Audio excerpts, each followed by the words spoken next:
Verizon stock analysis in around a minute's time. Part number 1, the technicals. The technicals support a stock that is trading lower, down 30% on the year, and at levels we have not seen in over 10 years. Momentum is definitely to the downside, but there is a potential reversal here. This week, the stock reached a support, backed by levels from 2005 and 1999. In addition, the monthly RSI is just above 30, so it's oversold. Part 2, the valuation. Verizon stock has a market cap of $148 billion, and it currently trades at a discount to its 5-year average on the price to earnings multiple. The PE is approximately 7 for this stock. The dividend yield, which has been strong and increasing for 16 years, is currently at 7.3%. Part 3, the fundamentals. This is where things get interesting. Revenue growth is in the low single digits. Profitability is being hit by inflationary measures, and that's a problem for 3 main reasons. Reason number 1, to deal with the decreasing margins because of inflation, Verizon plans to cut $2 to $3 billion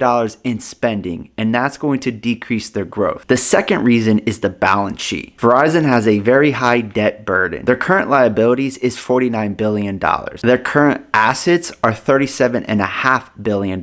So on a short-term basis, they have more debt than they have equity. And that's an indication that the balance sheet is just not good right now. Reason number 3 is the risk of a decreasing dividend or a removal of a dividend and a stock offering. The current dividend payout has ballooned to 65%. With low growth and a weak balance sheet, this is just not sustainable. So unless something changes, it's likely that they're going to have to reduce their dividend payout or offering stock to help with that debt burden. So let's summarize my thoughts. Verizon is interesting for a short-term swing because of those technicals at that support and oversold level. But the lower growth in revenue and profitability, the failure to beat competitors, and a weak balance sheet make me not interested in investing in Verizon at this time. And considering those factors, there is more potential downside to this stock, especially if something happens to that dividend. Now, if you enjoy trading the stock market and are interested in options, consider using Webull because they're going to charge you $0 in commissions for options trades. If you use the affiliate link in the bio, you can get 12 free stock. If you deposit $100, this channel will be rewarded with 1 free stock from Webull. Outside of that, let me know your comments down below when it comes to Verizon stock. Hit that follow, and I'll see you on the next video.